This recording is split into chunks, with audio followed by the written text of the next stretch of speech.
अरे वरुण, जी सर। इसमें ना कुछ डेटा है, उसको एक्सेल में फीड करके फटाफट से मेरे को दो। Okay sir. हाँ वरुण, हो गया सर अभी कर रहा हूँ सर उसको। कितना टाइम हो गया यार, कितनी देर का दिया है मैंने, जल्दी करके दो। अरे वरुण क्या हो गया, कैसे डांट पड़ रही है आज? अरे मनोज सर कुछ मत पूछो यार, देखना ये बॉस ने मेरे को 8-10 मिनट का लिखा हुआ डेटा दे दिया हाथों से यार, और मुझसे ये कहा कि एक्सेल में जल्दी से टाइप करके दे दो उसको, 10 मिनट में हो जाएगा कहीं ये। इसको मैनुअल क्यों टाइप कर रहा है? एक्सेल में फॉर्म का यूज कर सकता है ना। एक्सेल में फॉर्म, ये क्या होता है? इसके लिए तो तुम्हें अभिमन्यु सर का ये वाला वीडियो पूरा देखना होगा। सो आज के वीडियो का जो टॉपिक है हमारा वो है एक्सेल के डेटा के ऊपर काम करना, या मैं कहूँ तो एक्सेल के डेटा से खेलना।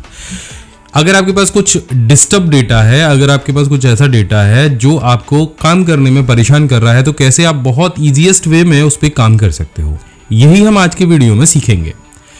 तो मैं सीधे आपको कंप्यूटर की स्क्रीन पे ले चलता हूँ। यहाँ पे मैंने एक छोटी सी डेमोन्स्ट्रेशन टेबल बनाई है जो आपको दिख रही होगी। यहाँ पे नाम है, डेट ऑफ बर्थ है, करंट डेटा, ऐसा कुछ मैंने लिख रखा है। तो पहले तो दो छोटे छोटे टिप्स मैं आपको बताऊंगा जो आपके मुझे लगता है कि बहुत काम के होंगे। सबसे पहला जो टिप है वो है डेटा को इरेज करना। देखो, आप केवल माउस की मदद से ही ये जो डेटा है उसे इरेज कर सकते हो। ना तो आपको राइट क्लिक करके इसे कट करना है और ना ही कीबोर्ड के डिलीट बटन का यूज करना है। तो फिर ये इरेज कैसे होगा? बहुत सिंपल है। माउस की मदद से पहले तो डेटा को सिलेक्ट कर लो, फिर ये कॉर्नर पे जाओ और बस दोबारा से इसे ऊपर ले जाओ। मैं एक बार फिर से दिखा दूं, देखो डेटा गायब हो गया। मैं इसे कंट्रोल Z करूंगा। सबसे पहले क्या करना है, जिस भी डेटा को आपको इरेज करना है, जैसे ये 2 लाइन मुझे इरेज करनी है तो मैं इसे सेलेक्ट करूंगा, फिर दोबारा से माउस की क्लिक में हटा लूंगा। फिर इस कॉर्नर पे जाके मैं देखो मैंने ये सेलेक्ट किया, फिर इस कॉर्नर पे मैं गया जहां से हम डेटा को नीचे ड्रैग करते हैं। अब ड्रैग करने के बजाय आपको यहाँ माउस का कर्सर ले जाना है और उसी पोजीशन में उसको दोबारा से बैक कर देना है।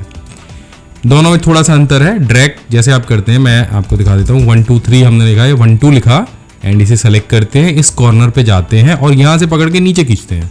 अब आपको नीचे नहीं खींचना है, अगर इरेज करना है तो यहीं से पकड़ के ऊपर खींच देना है। डेटा आपका हट गया।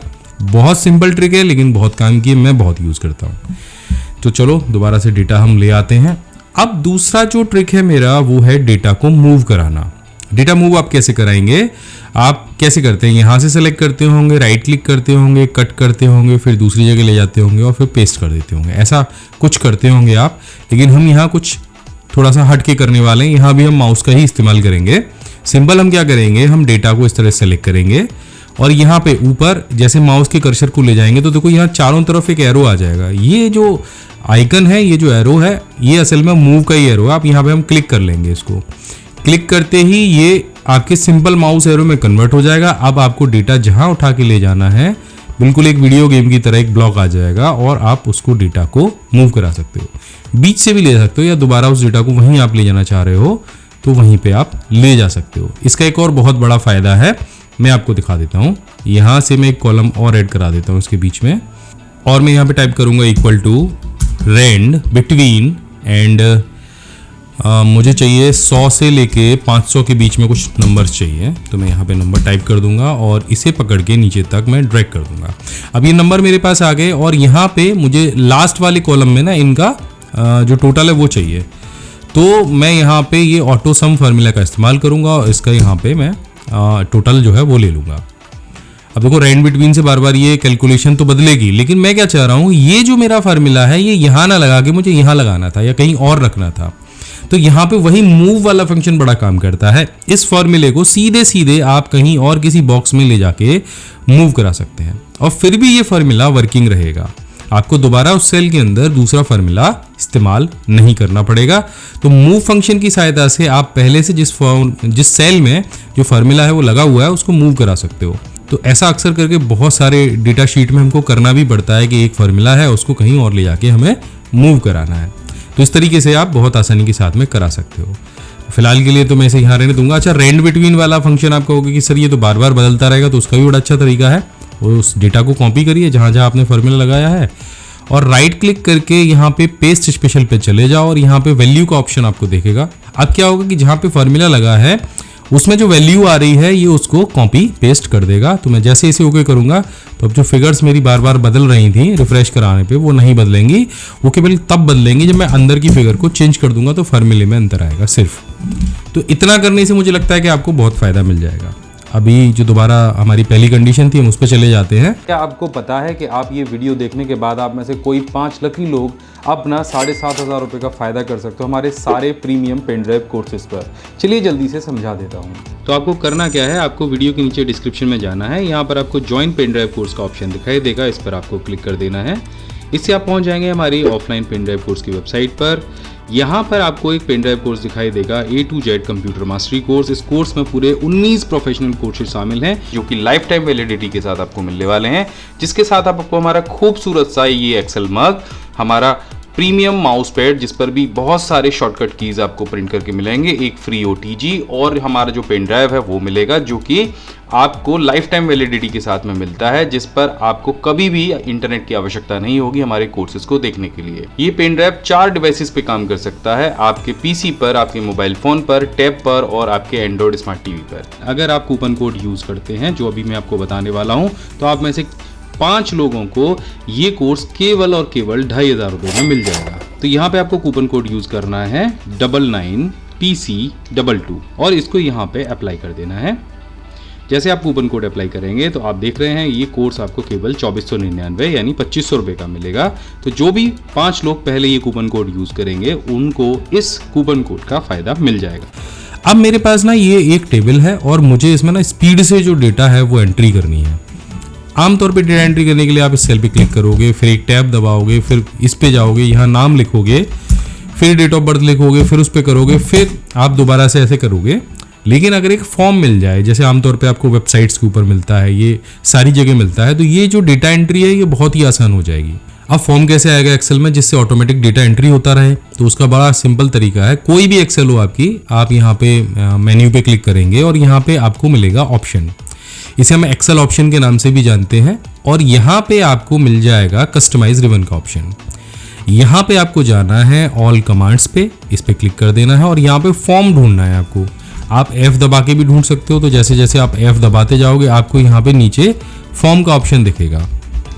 तो मैं थोड़ा सा और इसको देखो, ये फॉर्म आ गया। अब इस फॉर्म को आप यहाँ पे ऐड करा लो। आप ऐड कराने के लिए न्यू टैब भी बना सकते हो और सिंपली वैसे भी ऐड करा सकते हो। तो मैं यहाँ पे एक न्यू टैब बना के इस फॉर्म को यहाँ से ऐड करा लूँगा, इस पे क्लिक करूँगा और यहाँ से मैं ओके कर दूंगा। जैसे आप ओके करोगे तो देखो यहाँ आपको जो आपका रिबन है एक न्यू टैब दिखने लग जाएगा और यहाँ आपको फॉर्म दिख जाएगा।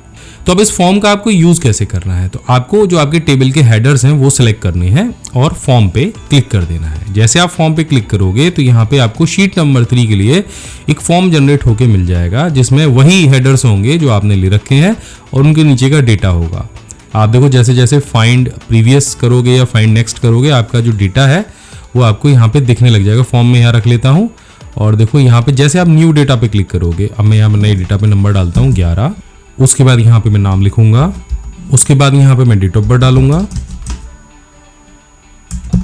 और उसके बाद करंट डेट में एंटर करूंगा। और यहां से सिर्फ मैं इसे एंटर करूंगा तो देखो जो मेरा नया डेटा है वो मेरे सबसे लास्ट वाले सेल में अपने आप आ जाएगा। और फिर नया डेटा एंटर करने के लिए मुझे यहाँ कहीं भी क्लिक करने की जरूरत नहीं है, सिंपली मैं यहाँ पे क्लिक करूंगा और यहाँ से फिर से जो न्यू डेटा है वो मैं एंटर कर पाऊंगा। तो मुझे लगता है कि बहुत आसान तरीका है, बहुत एक अच्छा तरीका है फॉर्म के थ्रू आपकी किसी भी तरह की शीट में डेटा एंट्री करना। अच्छा, यहाँ पे 4 कॉलम है, आप जितने कॉलम चाहे उतने कॉलम बढ़ा सकते हो, जितने कॉलम चाहे उतने कॉलम ऐड करा सकते हो। यहाँ पे आपको न्यू का ऑप्शन तो मिलता ही है, डेटा को डिलीट करने का भी ऑप्शन मिलता है। आप जैसे प्रीवियस डेटा है, अब ये 11 नंबर वाला ये डिलीट करना है, आप इसे डिलीट कर सकते हो। इस तरह से ये डेटा डिलीट हो गया।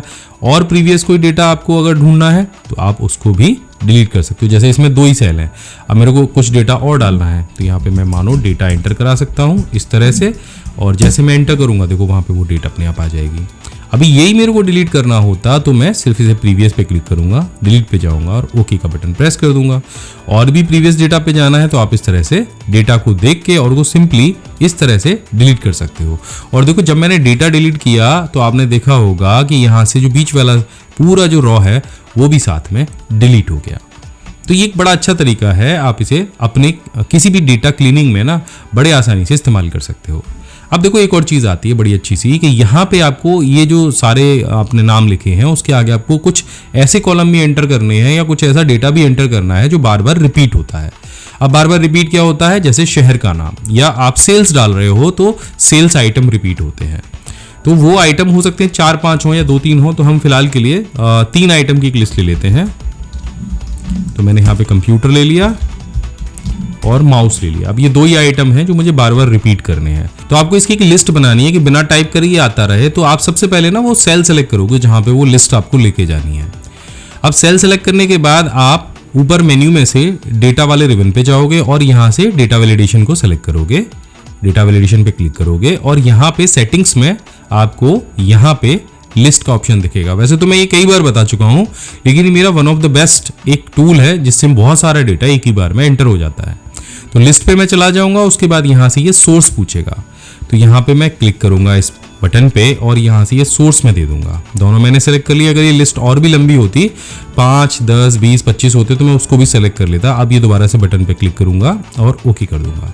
तो अब देखो यहाँ पे आप देख रहे हो एक ड्रॉप डाउन मेन्यू आ जाएगा जिसमें माउस और कंप्यूटर दोनों ऑप्शन होंगे।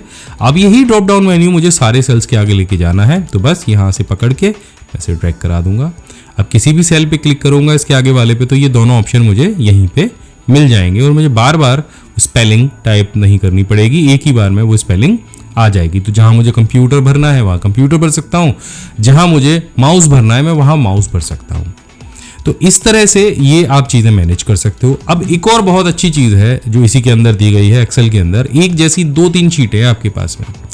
अब 2-3 शीटों को आपको एक बार में देखना भी है और वहां से डेटा एंटर भी करना है। तो यहाँ पे व्यू वाले ऑप्शन में आपको लास्ट में स्विच टू विंडो का ऑप्शन दिखाई देगा। तो यहाँ पे आप जब स्विच टू विंडो करेंगे तो ये दूसरी शीट आ जाएगी जो आपकी खुली हुई है, और जब दोबारा से स्विच टू विंडो करेंगे तो पहली शीट आ जाएगी। अब दोनों को एक साथ देखना है तो व्यू साइड बाई साइड का ऑप्शन दे रखा है। जैसे आप इस पे क्लिक करेंगे तो यहाँ पे आप देखो आपको दोनों शीट्स, अगर इस पे भी डेटा होता ना तो ये भी दिखाई ले जाती।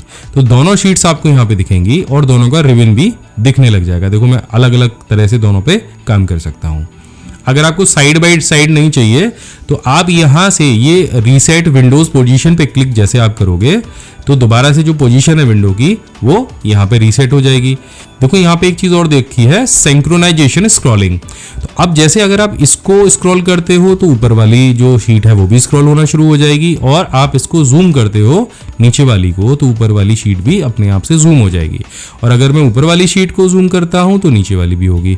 अगर आप ये फीचर रखना चाहते हो तो इसे रखो, नहीं तो इस तरह से क्लिक हटा दो।